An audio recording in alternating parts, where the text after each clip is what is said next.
제46장 추측.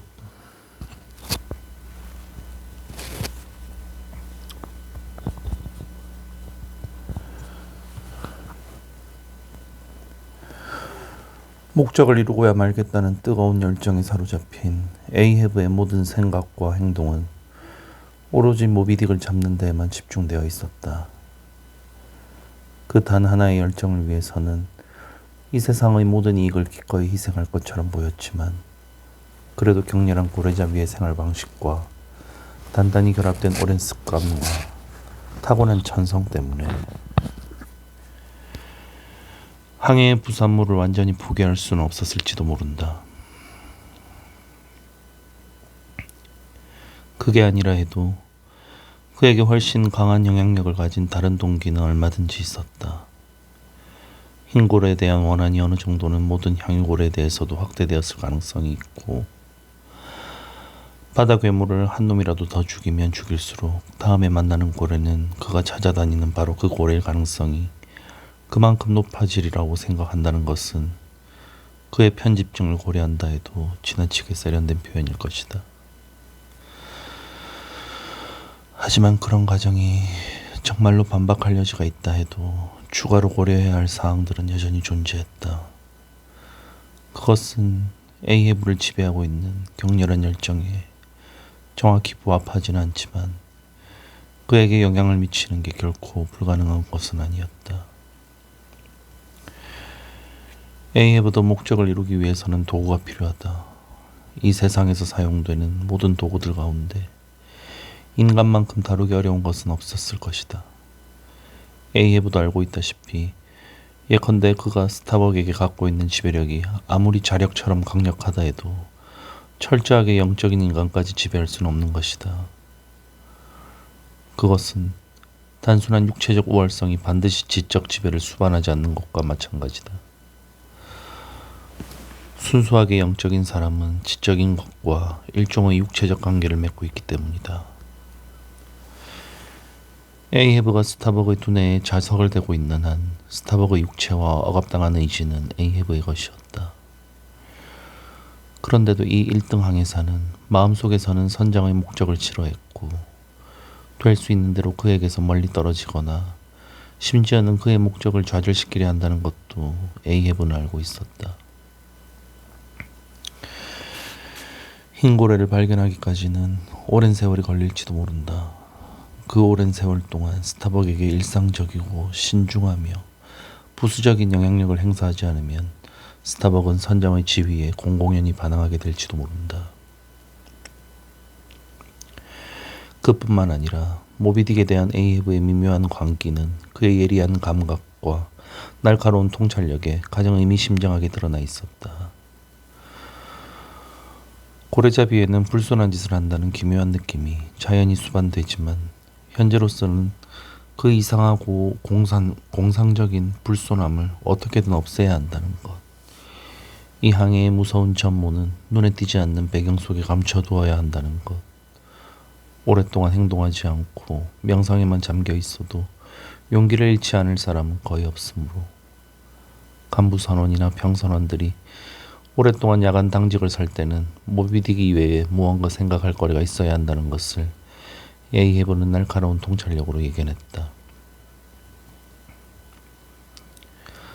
그가 모비딕을 추적하는 것이 이번 항해의 목적이라고 발표했을 때 야만적인 선원들이 아무리 열광적이고 성급하게 환성을 질렀다 해도 뱃사람이란 종류에 관계없이 모두 변덕스럽고 믿을 수 없는 사람들이기 때문이다. 그들은 변화무쌍한 날씨 속에 살면서 날씨의 변덕을 들이마신다.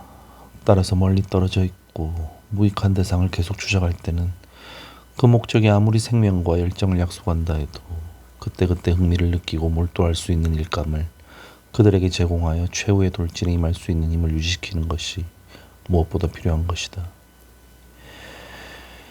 에이헤브는 다른 문제도 있지 않았다. 강한 감정에 사로잡혀 있을 때면 인간은 모든 천박한 생각을 경멸하지만, 그런 순간은 금세 덧없이 사라져 버린다는 것이다. 신이 만든 제품인 인간의 본질적 상태는 바로 천박함이고, 그것은 영원히 변치 않는다고 에이헤브는 생각했다. 설령 흰 고래가 이 야만적인 선원들의 마음을 충분히 자극하여 그들의 야만성 주위에 너그러운 의협심까지 만들어낸다 해도, 그래서 그 때문에 모비딕을 추적한다 해도 그들은 좀 더 평범하고 일상적인 식욕을 채워줄 음식도 먹어야 한다. 숭고한 기사도 정신에 불탔던 옛날의 십자군도 성지를 되찾으러 가는 도중에 절도나 소매치기를 저지르고 그 밖에 종교를 빙자한 부수입을 얻지 않고는 2000마일이 넘는 산천을 가로지르려 하지 않았다. 만일 그들이 궁극적이고 낭만적인 하나의 목적에만 엄격하게 묶여 있었다면 그 궁극적이고 낭만적인 목적에 진저리가 나서 등을 돌린 자가 많았을 것이다. 이 뱃놈들한테서 돈벌이의 희망을 빼앗지는 않겠다고 에이에브는 생각했다. 그렇다. 돈이다. 그들이 지금은 돈을 경멸할지 모르지만 몇 달이 지나도 돈을 벌 가망이 없으면 잠잠하던 돈이 당장 그들 속에서 반란을 일으켜 에이헤브를 해치워버릴 것이다. 에이헤브 자신과 좀 더 개인적으로 관련된 예방적 동기도 없지 않았다. 다분히 충동적으로 약간 때이르게 피쿼드호의 가장 중요한 항해 목적, 하지만 개인적인 목적을 발표했기 때문에 지금 에이헤브는 이별을 강탈했다는 비난을 받아도 반박할 수 없는 처지에 자신을 몰아넣었다는 것을 충분히 자각하고 있었다. 선원들은 마음만 먹으면, 그리고 그 목적을 달성할 능력만 있으면 앞으로 선장의 명령에 따르기를 거부할 수 있고 선장으로부터 강제로 지휘권을 빼앗아도 도덕적으로나 법적으로 전혀 죄가 되지 않는다. 배를 강탈한 죄가 있다고 암시한 에이헤브는 그런 억제된 느낌이 확실한 지반을 얻을 때 초래될 수 있는 결과로부터 자신을 보호하고 싶었을 게 분명하다. 그 보호 수단은 오로지 자신의 뛰어난 두뇌와 심장과 손밖에 없었고 그때그때 선원들을 지배할 수 있는 영향력에 치밀하고 빈틈없이 주의를 기울여 자신의 두뇌와 심장과 손을 보완해 주어야 했다.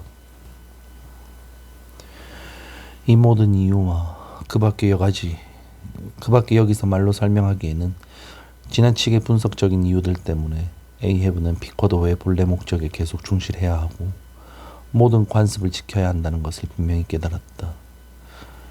그뿐만 아니라 선장으로서 일반적인 직무를 수행하는 데 열렬한 관심을 나타내야 한다는 것도 깨달았다. 이런 사정 때문인지 이제는 세계의 돛대 꼭대기를 향해서 눈을 크게 뜨고 잘 감시하라고, 돌고래 한 마리라도 눈에 띄면 빠짐없이 보고하라고 외치는 소리가 자주 들려왔다. 이 빈틈없는 경계는 오래지 않아 보상을 받게 될 터였다. 제47장 거적자기. 흐리고 무더운 오후였다. 선원들은 하는 일 없이 갑판을 빈둥빈둥 거닐거나 낯빛 파도를 멍하니 바라보고 있었다. 퀴케그와 나는 보트 밧줄로 쓸 밧줄 거적을 느긋하게 짜고 있었다. 주위의 모든 것은 고요하게 가라앉아 있어서 무슨 전조를 내포하고 있는 듯 했고, 공기 속에는 환상을 불러내는 마법이 숨어 있어서 말 없는 선원들은 제각기 눈에 보이지 않는 자아로 분해되어 버린 것 같았다. 나는 하인이나 시종처럼 퀴케그를 거들면서 부지런히 거적을 짰다. 내가 손을 북으로 이용하여 기다란 날실 사이로 시실을 넣었다 뺐다 하면 퀴케글은 옆에 서서 연신 묵직한 떡갈나무 막대기를 실 사이로 집어넣으며 한가롭게 바다를 바라보았다. 그는 아무 생각도 하지 않는 것처럼 무심해 보였지만 한 올의 실도 제자리를 벗어나지 않았다. 배에도 바다에도 꿈결 같은 분위기가 감돌았고, 이런 분위기를 깨뜨리는 것은 이따금 막대기가 내는 둔탁한 소리뿐이었다. 이것은 시간을 짜는 배틀이고 나 자신은 운명의 씨를 기계적으로 짜고 있는 북처럼 여겨졌다.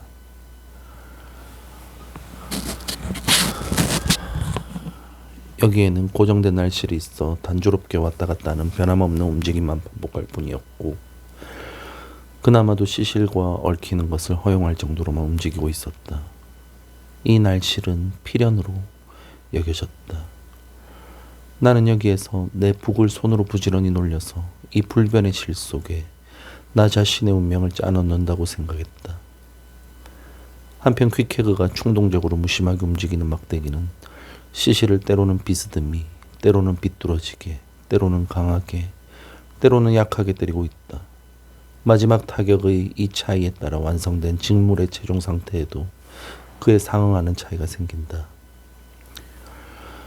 이 야만인의 막대기는 그렇게 날실과 시실의 마지막 형태를 만들어간다. 이 느긋하고 무심한 막대기는 우연인 것이다. 우연과 자유의지, 그리고 필연. 그것은 결코 양립할 수 없는 것은 아니다. 그것들은 모두 뒤섞여 함께 일한다. 궁극적인 진로에서 벗어나지 않는 필연의 고든 날실. 왔다 갔다 하는 모든 진동은 사실 거기에 이바지하고 있을 뿐이다. 자유의지도 역시 주어진 실 사이에서 자신의 북을 자유롭게 놀리고 있다. 우연은 한편으로는 필연이라는 직선 안에서 움직여야 한다는 제한을 받고, 측면에서는 자유의 의지가 그 움직임을 한정하지만, 그래서 필연과 자유의지의 지시를 받지만 우연도 그 두 가지를 번갈아 지배하면서 사건의 최종 형태를 만드는 중요한 역할을 한다. 그렇게 거적을 짜고 있을 때 문득 이상한 소리가 들려왔다. 그것은 기다랗게 꼬리를 끄는 음악이라고 하기에는 거칠고 이 세상의 것 같지 않은 소리였다. 나는 흠칫 놀라 자유의지의 공을 손에서 떨어뜨리고 벌떡 일어나 그 소리가 날개처럼 내려오고 있는 구름을 쳐다보았다. 높은 돛대의 활대에는 그 미치광이 같은 게이헤드 출신의 다슈테고가 올라가 있었다. 그는 애타게 몸을 앞으로 내밀고 손도 지휘봉처럼 앞으로 쑥 내밀고는 짧은 간격을 두고 연방 소리를 질러댔다. 그 순간 하늘 높이 솟은 수백 개의 포경선 망대에서 똑같은 외침 소리가 바다 전체에 울려 퍼지고 있었을 테지만 그 귀에 익은 외침 소리를 인디언 다슈테고만큼 놀라운 가락으로 끌어낼 수 있는 허파를 가진 사람은 거의 없었다. 머리 위 공중에 반쯤 매달린 채 흥분과 열정에 불타는 눈으로 열심히 수평선을 바라보고 있는 그를 보았다면 그가 운명의 그림자를 보고 그 격렬한 외침 소리로 운명의 그림자가 다가오는 것을 알려주는 예언자나 점쟁이라고 생각했을 것이다. 고래가 물을 뿜는다. 저기 고래가 물을 뿜고 있다. 어느 쪽이야? 바람이 불어가는 쪽. 2마일쯤 떨어진 곳이다. 큰 물이다. 당장 대소동이 벌어졌다. 향유고래는 시계의 똑딱 소리처럼 규칙적으로 어김없이 물을 내뿜는다. 그것을 보고 고래잡이들은 이 고래를 다른 종류의 고래와 구별하는 것이다. 꼬리가 가라앉고 있다. 다슈테고가 외쳤다. 고래 무리는 사라지고 말았다. 급사! 에이헤브가 외쳤다. 시간! 찐만두 꼬마는 급히 아래로 내려가서 시계를 보고 에이헤브에게 정확한 시각을 보고했다. 이제 배는 바람을 등지고 가볍게 흔들리며 나아갔다. 고래가 바람이 불어오는 쪽을 향해 잠수했다고 다슈테고가 보고했기 때문에 곧 배의 전방에서 다시 볼 수 있을 거라고 우리는 확신했다. 향유고래란 놈은 이따금 기묘한 속임수를 쓰기도 한다. 어떤 방향으로 가라앉았다가 물속에 숨어있는 동안 갑자기 방향을 바꾸어 정반대 방향으로 재빨리 헤엄쳐 사라지는 것인데 지금은 이런 속임수를 쓰고 있을 리가 없었다. 다슈테고가 목격한 고래는 전혀 놀란 것 같지 않았고 우리가 가까이 있는 것을 알아차린 것 같지도 않았기 때문이다. 보트에 타지 않고 본선에 남아있기로 한 사람이 이때쯤에는 이미 다슈테고와 교대하여 주돛대 꼭대기에서 망을 보고 있었다. 앞돛대와 뒷돛대의 선원들도 모두 내려왔다.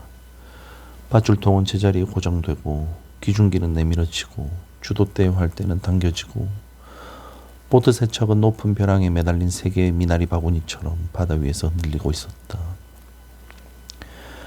빨리 보트에 타고 싶어 조바심이 난 선원들은 배점 밖으로 몸을 내민 채 한 손으로는 난간을 붙잡고 한 발은 초조한 듯 배전 위에 올려놓고 있었다. 그래서 그들은 길게 줄을 지어 적함에 뛰어들려는 해병들처럼 보였다. 그런데 이 결정적인 순간 갑작스러운 외침소리가 모든 선원의 눈을 고래로부터 빼앗았다. 선원들은 모두 놀란 눈으로 어두운 얼굴의 에이헤브를 쳐다보았다. A해브는 허공에서 방금 만들어진 듯한 5개의 거무스름한 유령에 둘러싸여 있었다.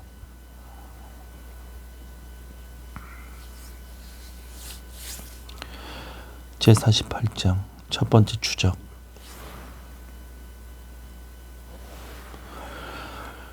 유령처럼 보이는 그들은 저쪽 갑판을 활기차게 돌아다니며 소리도 없이 재빠르게 거기에 매달려 있는 보트의 도르래와 밧줄을 풀고 있었다. 이 보트는 우현 후미에 매달려 있었기 때문에 원칙적으로는 선장용 보트라고 불리지만 사람들은 이것을 예비보트로 생각했다. 지금 그 예비보트의 뱃머리에는 키가 크고 거무튀튀한 사나이가 서 있었다. 그는 강철 같은 입술 사이로 하얀 뻐드렁니 하나가 불쾌하게 삐죽 튀어나와 있고 검은색 무명으로 지은 구겨진 중국식 상의와 같은 색깔의 헐렁한 바지를 상복처럼 입고 있었다. 그런데 이 시커먼 모습 위에 기묘하게 얹혀 있는 것은 하얗게 반짝이는 주름진 터번, 아니 쫑쫑 따아서 머리 위에 똘똘 감아놓은 살아있는 머리칼이었다. 다른 사람들은 이 사내보다는 덜 거무스름하고 마닐라 원주민 특유의 호랑이 같은 누런 피부색이었다. 그들은 교활하고 극악무도한 짓으로 악명 높은 인종이었고 정직한 백인 선원들 중에는 그들이 악마에게 고용되어 악마의 바다에서 스파이와 비밀정보원으로 일하고 그들의 주인인 악마는 어딘가 다른 곳에 본부를 두고 있다고 생각하는 사람도 있었다. 선원들이 이 낯선 자들을 놀란 눈으로 바라보고 있을 때 에이헤브가 그들의 우두머리인 흰 터번을 쓴 늙은이에게 소리쳤다. 준비됐나 페달라? 되었소. 늙은이는 반쯤 쉰 목소리로 대답했다. 그럼 보트를 내려라. 내 말 들리나? 에이헤브가 갑판 너머에서 외쳤다. 보트를 내리라니까. 빨리. 그의 목소리가 우레 같았기 때문에 선원들은 깜짝 놀라서 일제히 난간을 뛰어넘었다. 도르래 속에서 활차가 빙글빙글 돌아갔다. 세 척의 보트는 옆으로 흔들거리면서 바다에 내려졌다. 선원들은 다른 직업에서는 찾아볼 수 없는 민첩하고 대담한 동작으로 뒤뚱거리는 뱃전에서 물결에 흔들리고 있는 보트를 향해 염소처럼 뛰어내렸다. 그들이 본선의 바람을 받지 않는 쪽에서 빠져나오자마자 네 번째 보트가 바람이 불어오는 쪽에서 나와 본선의 고무를 돌아서 나타났는데 거기에는 에이헤브와 노를 젓는 5명의 낯선 사내가 타고 있었다. 에이헤브는 고물에 꼿꼿이 서서 스타벅과 스터브와 플래스커에게 보트의 간격을 벌려서 담당 수역을 넓히라고 큰 소리로 외쳤다. 그러나 다른 보트에 탄 선원들의 눈길은 또다시 거무튀튀한 페달라와 그의 패거리에 못 박혀버려서 아무도 선장의 명령에 따르지 않았다. 선장님, 스타벅이 불렀다. 간격을 벌려라. 내 척 모두 힘껏 노를 저어라. 이봐 플래스크. 바람 불어가는 쪽으로 더 나가. 에이헤브가 외쳤다. 예, 알았습니다, 선장님. 왕대공은 커다란 키잡이 노를 휘두르면서 쾌활하게 외쳤다. 그러고는 부하 선원들에게 말했다. 힘내. 저기 있다. 바로 저 앞에서 고래가 물을 내뿜고 있다. 힘껏 저어라. 저기 있는 누렁이들한테는 신경 쓰지 마라, 아치. 신경 쓰지 않아요. 아치가 대꾸했다. 나는 벌써 다 알고 있었는걸요. 저자들이 선창에서 소곤거리는 걸 들었다고요. 여기 있는 카바코한테도 말해주었는걸요. 안 그래 카바코? 저 녀석들은 밀항자예요. 플래스크 씨. 저어라. 내 사랑하는 부하들아, 힘차게 저어라. 내 새끼들아, 노를 저어라. 내 귀여운 것들아.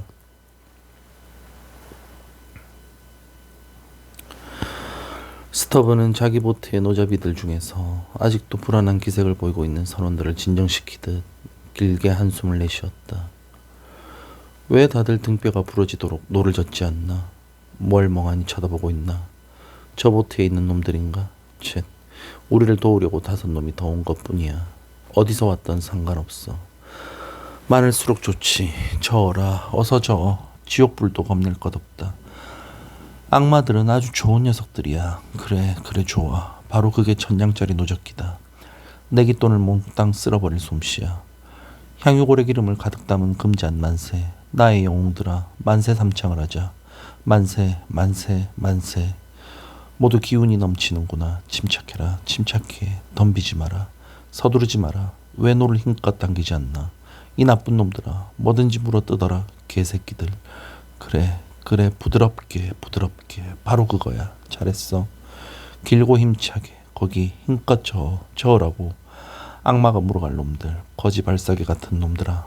모두 졸고 있군. 코를 골지 말고 노를 저어. 이 잠꾸러기들아. 저으라고. 알았어? 못 젓는 거야. 젓지 않을 거야. 도대체 왜 안 젓는 거지? 무언가가 부러질 때까지 저으란 말이다. 눈알이 튀어나오도록 저어라. 저어. 그는 허리띠에서 날카로운 단도를 쑥 뽑아들었다. 자, 다들 단도를 빼서 입에 물고 저어. 칼날을 이빨로 물고 저어라. 바로 그거야. 좋았어. 이제야 뭔가를 하고 있군. 그렇게 보인다. 내 강철 조각들아. 보트를 움직여라. 움직여. 내 운수저들아. 자, 배를 움직여라. 그물 바늘들아.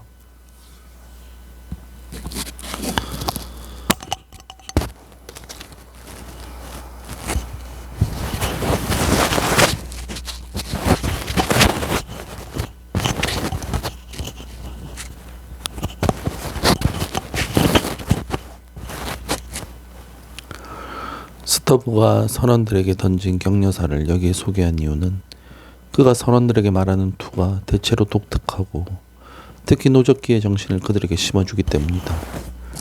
그러나 여러분은 이 설교를 읽고 나서 그가 신도들에게 야단을 치고 있다고 생각해서는 안 된다. 전혀 그렇지 않다. 바로 거기에 그의 독특한 특징이 있다.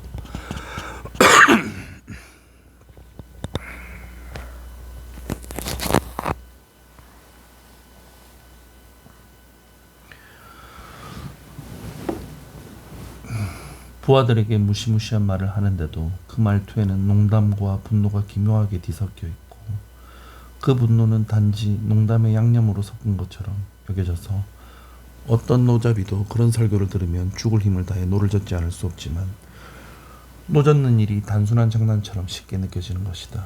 게다가 스터브는 그동안 줄곧 느긋하고 나태해 보였고 여유만만하게 히잡이 노를 움직였고 때로는 입을 크게 벌리고 하품까지 했기 때문에 그렇게 하품하는 지휘자를 보기만 해도 다른 지휘자들과 너무 대조가 되어 그것이 선원들에게 마법 같은 힘을 발휘했다.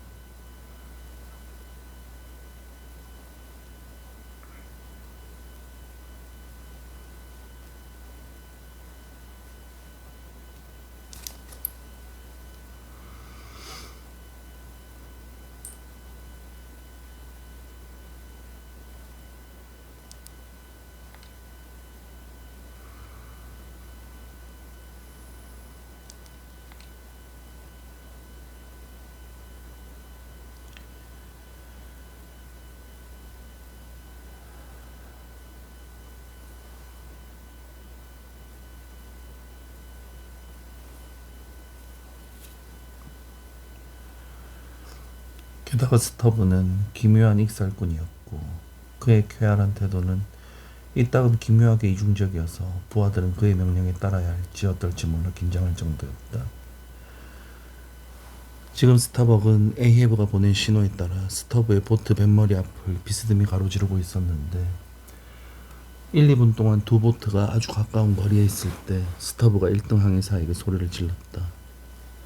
스타벅씨, 여봐요. 거기 좌현 쪽 보트. 괜찮다면 잠깐 이야기를 나누고 싶은데요. 좋아.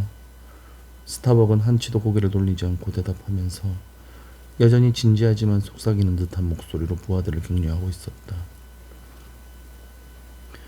그의 얼굴은 스터브와는 달리 부싯돌처럼 단단해 보였다. 저 누렁이 녀석들을 어떻게 생각하세요? 출항하기 전에 몰래 태운 거야. 힘껏 저어라. 저어 이놈들아. 스타벅은 부하들에게 작은 소리로 속삭이고 나서 다시 큰 소리로 말을 이었다. 유감스러운 일이야. 거품이 일게 저어라. 저어. 하지만 상관하지 말게. 스터브. 되도록 좋게 생각하라고. 무슨 일이 일어나도 부하들이 모두 힘껏 노를 젓게 해. 힘을 내라 힘을. 저 앞에 큰 항유고래 무리가 있잖아. 자네는 바로 그걸 잡으러 온 거고. 저어라. 힘껏 저어. 향유고래가 목표란 말이야. 이건 적어도 우리의 의무야. 의무와 이익이 서로 손잡고 협력하는 거지. 그래 맞아. 나도 그렇게 생각했어.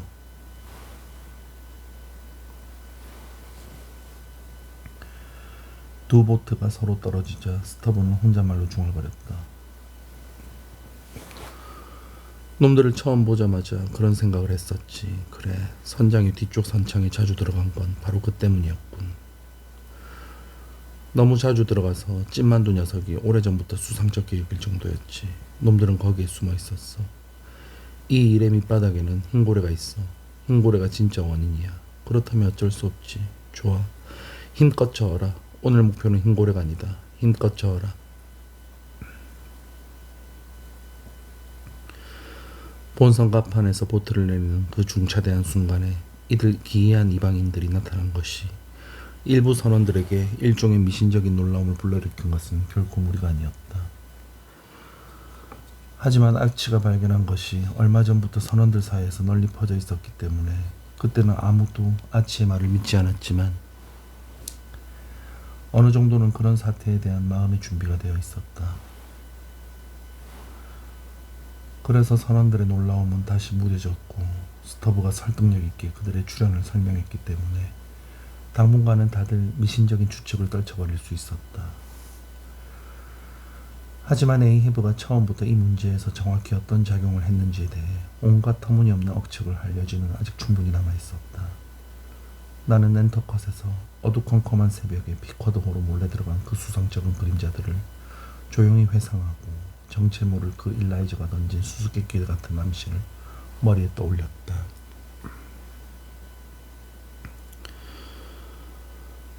한편 에이헤브는 항해사들의 소리가 들리지 않는 바람바지 쪽에서 가장 먼 곳을 달리고 있었는데 아직도 다른 보트들보다 앞서 있었다.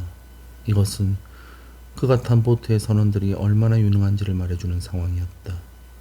호랑이처럼 누런 피부를 가진 이들은 온몸이 강철과 고래뼈로 되어 있는 것 같았다. 그들은 마치 5개의 트립 해머처럼 규칙적으로 오르내리며 힘차게 노를 저었고 그에 따라 보트는 미시시피 강을 오르내리는 기선에서 수평으로 튀어나온 보일러처럼 물결을 헤치면서 쑥쑥 돌진해 나갔다. 작살잡이에 노를 젓고 있는 페달러는 검은 재킷을 벗어던지고 벌거벗은 가슴과 몸통을 배전 위로 드러낸 채 수평선을 배경으로 선명하게 그 자태를 과시하고 있었다. 한편 보트의 반대쪽 끝에서는 에이헤브가 비틀거리는 몸의 균형을 잡으려는 듯 한쪽 팔을 검술가처럼 뒤쪽 허공으로 내던지고 있었다. 에이헤브는 흰 고래에게 다치기 전에 수천 번이나 보트를 내려 추격했을 때처럼 꾸준히 키잡이노를 움직이고 있었다. 그가 갑자기 팔을 뻗어 독특한 동작을 한 뒤 그대로 멈추자 그의 보트에 있는 5개의 노가 동시에 수직으로 세워지는 것이 보였다. 보트와 선원들은 바다 위에 꼼짝도 않고 앉아 있었다. 뒤에서 간격을 벌린 채 쫓아오던 세 척의 보트도 당장 멈춰섰다. 고래들이 흩어져 푸른 물속으로 들어가 버렸기 때문에 멀리서는 그들의 움직임을 분간할 수 없었지만 고래무리와의 거리가 좀 더 가까웠던 에이헤브는 그것을 볼 수 있었다. 모두 각자 노가 가리키는 방향을 경계해라. 스타벅이 외쳤다. 퀴케그 일어서. 뱃머리의 삼각대 위로 날렵하게 뛰어오른 야만이는 거기에 똑바로 서서 고래가 마지막으로 발견된 지점을 열심히 바라보았다. 한편 스타벅도 보트의 고물 끝에 배전과 같은 높이로 만들어진 삼각대 위에 올라서서 보트가 파도에 마구 흔들거리는데도 침착하고 능숙하게 균형을 잡으며 바다의 거대한 푸른 눈을 말없이 바라보고 있었다. 플래스크의 보트도 그리 멀지 않은 곳에 숨을 죽이고 가만히 떠 있었다.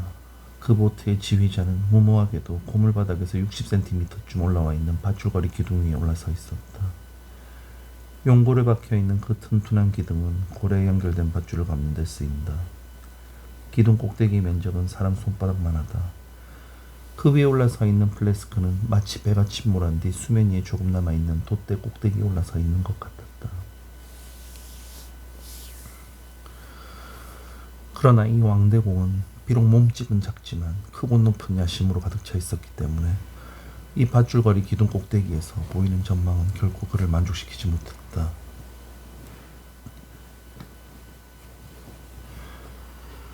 코앞에 있는 바다도 안 보여. 노를 기울여서 내가 그 위에 올라서게 해줘. 이 말을 들은 다고는 자세를 안정시키려고 두 손으로 번갈아 뱃전을 잡으면서 재빨리 고물로 가더니 몸을 일으키며 자신의 높은 어깨를 발판으로 삼으라고 자원했다. 어느 돛대에 못지 않을 겁니다. 올라타시죠. 그래, 정말 고맙군. 그런데 자네 키가 15m만 더 컸다면 오죽이나 좋을까. 그러자 이 거대한 검둥이는 두 발을 보트의 양쪽 뱃전에 단단히 고정시키고는 몸을 약간 앞으로 구부리고 넓적한 손바닥을 플레스크의 발 앞에 내밀었다. 그런 다음 플래스크의 손을 깃털로 장식한 제 머리 위에 올려놓고 자기가 공중으로 던져 올릴 테니 훌쩍 뛰어오르라고 말했다. 그리고 작달막한 플래스크를 던져 올려서 제 어깨 위에 단번에 솜씨 좋게 올려놓았다. 이제 플래스크는 다고의 어깨 위에 서 있었고 다고는 팔 하나를 들어 올렸다. 플래스크는 다고의 그 팔을 가슴뒤로 삼아서 거기에 몸을 기대어 안정시켰다. 심술궂게 날뛰는 바다에서 보트가 요동을 칠 때도 포경선원들이 습성처럼 몸에 배어있는 무의식적인 기술로 보트 안에서 꼿꼿이 선 자세를 유지하는 것은 풋내기들의 눈에는 언제나 놀라운 광경이 아닐 수 없다. 그런 상황에서 밧줄거리 기둥 위에 올라서 있는 아찔한 광경은 더욱 기묘하다. 하지만 작달막한 플래스크가 거대한 다구의 어깨 위에 올라탄 광경은 훨씬 더 기묘했다.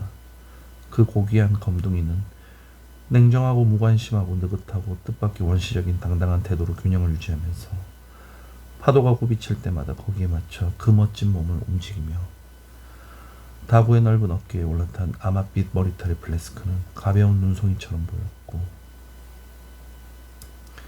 올라탄 사람보다 그를 떠받치고 있는 사람이 더 고귀해 보였다. 하지만 정말로 생기가 넘치고 시끄럽고 허세를 부리는 땅딸보 플래스크는 이따금 초조하게 발을 구르곤 했다. 그래도 검둥이의 당당한 가슴은 끄덕도 하지 않았다. 열정과 허영이 살아있는 고결한 지구를 아무리 발로 짓밟아도 그 때문에 지구가 조류의 흐름과 계절을 바꾸지 않는 것처럼.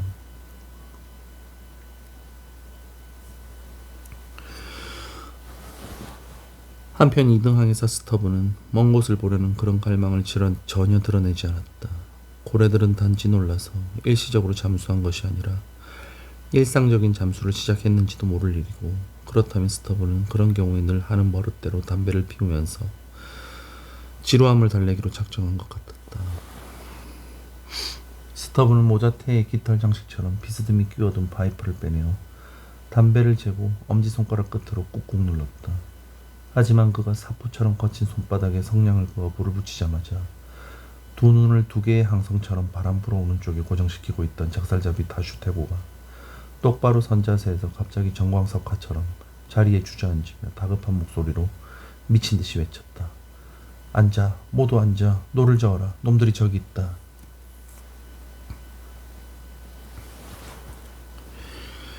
육지에서 자라난 풋내기에게는 그 순간 고래는커녕 청어 한 마리도 눈에 띄지 않았을 것이다.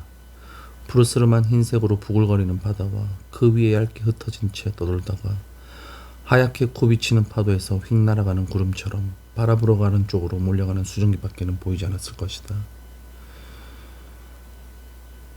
주위의 공기가 마치 빨갛게 달아오른 철판 위의 공기처럼 갑자기 진동하고 들먹거렸다.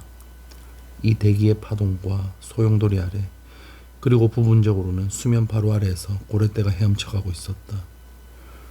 그들이 뿜어대는 수증기는 다른 여러 가지 현상보다 먼저 드러나는 징후로서 선발대나 별똥대 같은 역할을 하고 있었다. 이제 내 척의 보트는 물과 공기가 거칠게 요동치고 있는 그 한 점을 맹렬히 추격했다. 하지만 그 한 점은 보트 내 척을 쉽게 따돌릴 수 있을 것 같았다. 그것은 언덕에서 쏟아져 내려오는 급류에 실린 거품 덩어리처럼 날듯이 사라져가기 때문이다. 저어라, 저어. 스타벅은 최대한 낮은 소리로 하지만 극도로 정신을 집중하여 부하들에게 속삭였다. 그러면서 날카로운 눈으로 뱃머리 쪽으로 뚫어지게 응시했다. 그의 두 눈은 두 개의 정확한 나침반 속에서 움직이는 것이 눈에 보이는 두 개의 바늘 같았다.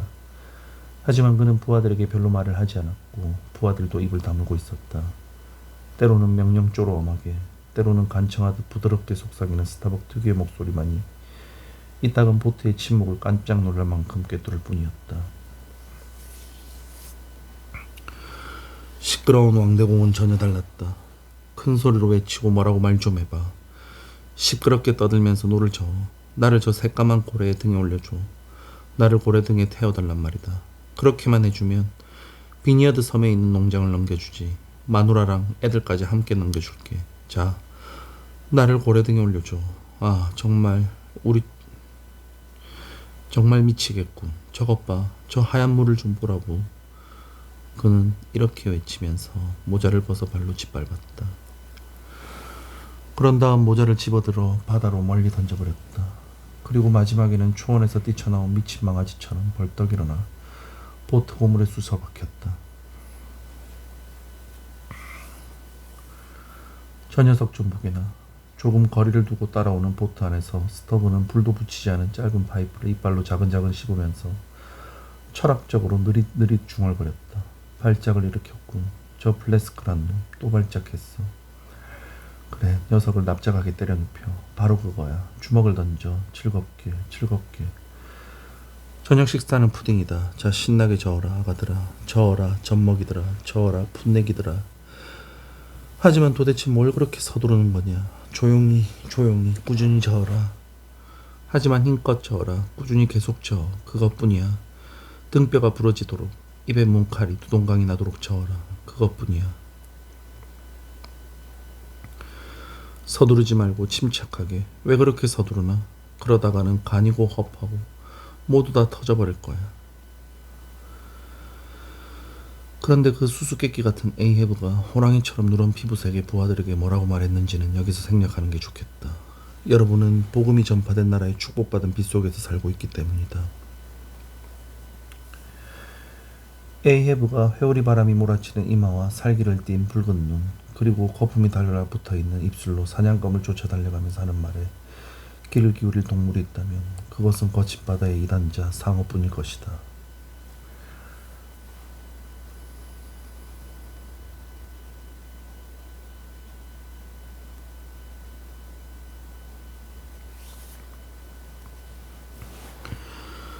그동안에도 내 척의 보트는 맹렬한 기세로 달리고 있었다. 플래스크는 가상의 괴물이 자기 보트의 뱃머리를 꼬리로 끊임없이 괴롭히고 있다고 단언하면서 저놈의 고래가를 몇 번이고 되풀이 언급했다. 그 말은 이따금 너무 실감나고 박진감이 넘쳐서 그의 부하들 가운데 한두 명은 겁먹은 눈으로 어깨 너머를 돌아볼 정도였다. 하지만 이것은 규칙에 어긋난 행동이었다. 노잡이들이 노를 저을 때는 눈을 감고 목에 꼬챙이를 쑤셔 넣은 것처럼 꼿꼿이 세워야 하고, 이렇게 중대한 순간에는 신체 기관 중에서 기와 팔만 살려두어야 하는 것이 전통이기 때문이다.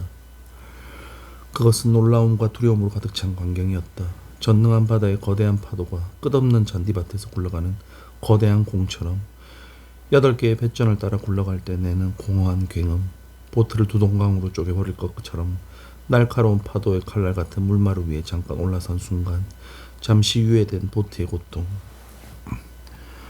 다음 순간 갑자기 파도 사이에 골짜기로 곤두박질 치는 급강하, 맞은편 물마루로 올라가기 위한 격렬한 다그침과 부추김, 건너편 비탈을 썰매처럼 미끄러져 내려가는 보트장과 작살잡이들의 외침소리, 노잡이들이 몸을 부들부들 떨면서 헐떡이는 소리, 비명을 지르며 달아나는 새끼들을 쫓아가는 성난 암탉처럼 상아빛 피커드호가 돛을 활짝 펴고 내 척의 보트에 바싹 다가가는 놀라운 광경.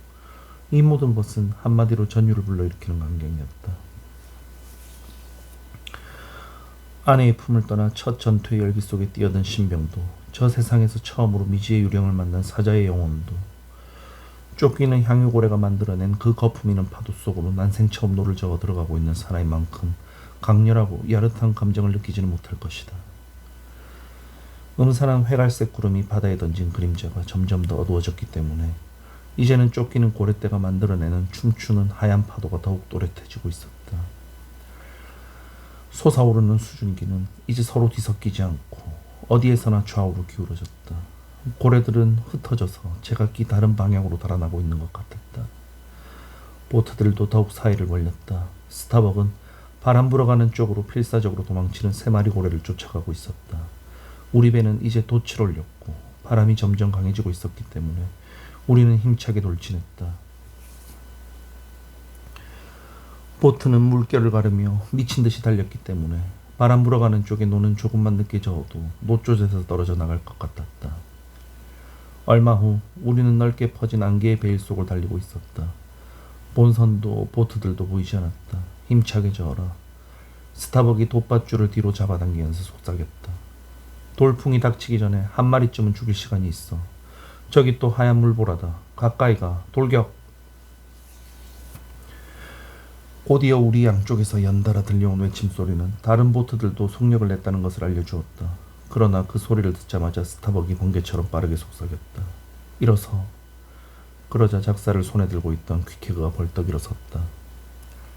그때 노자비들은 아직 아무도 사활이 걸린 위험에 직면해 있지는 않았지만 고물에 있는 항해사의 긴장한 표정을 보고 긴박한 순간이 왔음을 알았다. 그들은 코끼리 50마리가 잠자리에서 일어나려고 벼둥거리고 있는 동안 계음도 들었다. 진짜 다시 읽겠습니다. 그들은 코끼리 50마리가 잠자리에서 일어나려고 버둥거리고 있는 듯한 굉음도 들었다. 그러는 동안에도 보트는 여전히 안개를 뚫고 달리고 있었으며 파도는 성난 뱀들이 목을 빳빳이 세운 것처럼 우리를 둘러싸고 쉿쉿 소리를 내고 있었다. 저기 혹이 있다. 저기다. 한 방 먹여라. 스타벅이 속삭였다. 휙 하는 소리가 보트에서 뛰쳐나갔다. 그것은 퀴케그가 던진 작살이었다. 그러자 모든 것이 하나로 합쳐진 혼란 속에서 눈에 보이지 않는 힘이 보트를 뒤에서 떠밀었다. 앞으로 밀려난 보트는 암초에 부딪힌 것 같았다. 돛은 쓰러져서 산산조각이 났고 데일만큼 뜨거운 수증기 한 줄기가 보트 바로 옆에서 솟아올랐다. 보트 밑에서 무언가가 지진처럼 출렁거리고 뒹굴었다. 모든 선원은 하얀 크림처럼 엉겨붙은 바다에 내던져져 반쯤 질식 상태에 빠졌다. 질풍과 고래와 작살이 모두 한데 뒤섞였다. 그리고 고래는 스쳐 지나간 작살에 긁힌 상처만 입은 채 도망쳐버리고 말았다.